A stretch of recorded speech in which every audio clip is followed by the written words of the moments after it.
অবশেষে রুদ্রকে সন্দেহ করে ফুলকির প্ল্যানে রাজাবাবুকে ধরতে রাজি হয়ে গেল রোহিত। হ্যাঁ বন্ধুরা, ফুলকি সিরিয়ালে আজকের পর্বে তোমরা এরকমটাই দেখতে পাবে। পুরো গল্পটা জানতে হলে প্লিজ লাইক দিয়ে সঙ্গে থেকো। ফুলকি আর অংশুমান যখন ওই স্টোরের মধ্যে এসে আলোচনা করে সেই সময় রোহিত চলে আসে। রোহিত এসে অবাক হয়ে যায়। রোহিত বলে, এইসব কি? ফুলকি এই সাজে কেন? আর অংশুদা তুমি এখানে? নিশ্চয়ই ফুলকি তোমাকে ভুলভাল বুঝিয়েছে আর ওর কথাতেই তুমি চলছো। ফুলকি নিশ্চয়ই রুদ্রদার ব্যাপারে তোমাকে কিছু বলেছে। তখন অংশুমান বলে যে আমি কি বাচ্চা ছেলে রোহিত, আমি ফুলকির কোথায় চলবো? ফুলকি শুধু বলেছিল আমাকে রুদ্রর ব্যাপারে খোঁজ খবর নিতে, আর আমি সেটা নিতে গিয়ে এমন খবর পেয়েছি যে সন্দেহজনক। রুদ্রর এলাকাতেই এখন অস্ত্রোপচার চলছে আর সেটার বিষয়ে রুদ্র কিছুই জানে না।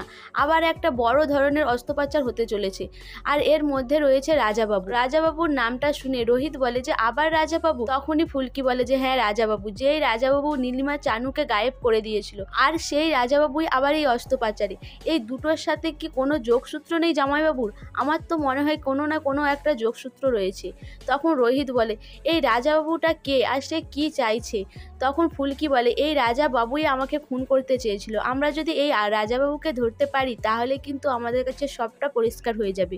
তখন রোহিত বলে যে অংশুদা, এই রাজাবাবুকে ধরা যায় না? তখন অংশুমান বলে যে হ্যাঁ ধরা যায়, কিন্তু কোনোভাবে এইভাবে নয়, আমার দিকে টোপ ফেলতে হবে আর ওই টোপেতেই ওর দিকে ধরতে হবে। তখন ফুলকি বলে স্যার আপনি এই প্ল্যানে রয়েছেন তো? তখন রোহিত বলে যে হ্যাঁ আমাকে এই প্ল্যানে থাকতে হবে। যে ফুলকিকে মারতে চাইছে, ফুলকি বারবার রুদ্রকে সন্দেহ করছে, আমাকে এটাও প্রমাণ করতে হবে যে রুদ্র এইসবের মধ্যে নেই। এটা ভেবে রোহিত রাজি হয়ে যায়।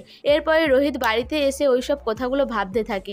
তখনই অংশুমান চলে আসে। অংশুমান বলে রোহিত আর একটা বড় খবর আছে, আমাদের কাছে খবর আছে যে এই কদিনের মধ্যে একটা বড় ধরনের অস্ত্র পাচার হবে ওই উপকূলবর্তী এক মাছের আড়ত থেকে। তখন রোহিত বলে যে তাহলে আমাদের এখন কি করতে হবে? তখনই অংশুমান বলে ফুলকি আসুক, ফুলকি আসলেই সব প্ল্যানিং হবে। ফুলকি আসার পরে ফুলকি বলে যে আমাদের প্ল্যানিংয়ের মধ্যে ধানু দিদি, পিয়াল দাদা, তোমাল দাদা আর বৌদি সবাই থাকবে। এরপরে ফুলকি আর সবাই মিলে একটা প্ল্যানিং করে। অংশুমান বলে যে ওই রাজাবাবুকে ধরতে হলে আমাদের ওই উপকূলবর্তী ওই মাছ আড়তে যেতে হবে। তখনই ধানু বলে যে ওই মাছ আড়তে কিন্তু আমার দিকে এইভাবে গেলে হবে না, ওখানে কিন্তু খুবই রিস্ক।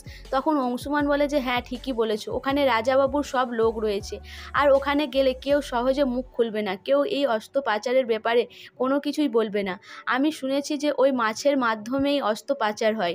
তখনই পারমিতা বলে আমার কিন্তু খুব ভয় লাগছে, এইসব ব্যাপারে পুলিশ শুধু করলেই তো হতো। তখন ফুলকি বলে যে না, রাজাবাবুর লোক চারদিকে ছড়িয়ে রয়েছে আর পুলিশের মধ্যেই বা রাজাবাবুর কোন লোক আমরা কি করে জানবো? তখন অংশুমান বলে যে হ্যাঁ আমরা তো জানিই না রাজাবাবুর লোক কোথায় না কোথায় ছড়িয়ে রয়েছে।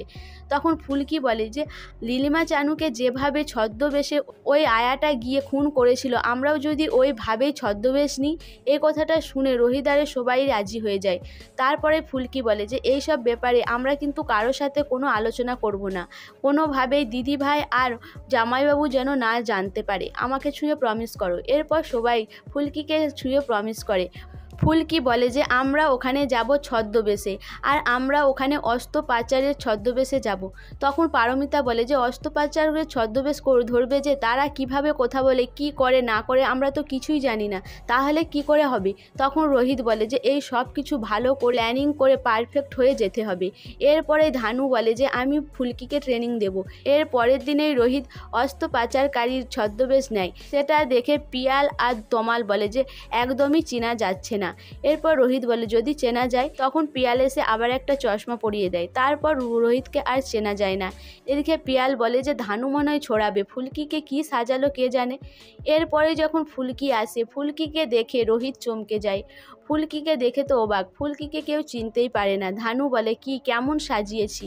ফুলকি তারপরে অস্ত্র পাচারকারীদের মতো কথা বলে। সেটা শুনে রোহিত বলে আর বেশি উড়ো না, বেশি উড়তে গেলে হয়তো আমরা ধরা পড়ে যাব। এরপরেই অংশুমান চলে আসে। অংশুমান বলে যে ঠিক আছে, তোমাদের দুজনকেই চেনা যাচ্ছে না, সাবধান, সব কিছু কিন্তু খুব পারফেক্টভাবে করতে হবে, কোনোভাবেই যেন রাজাবাবুর লোক তোমার দিকে চিনতে না পারে।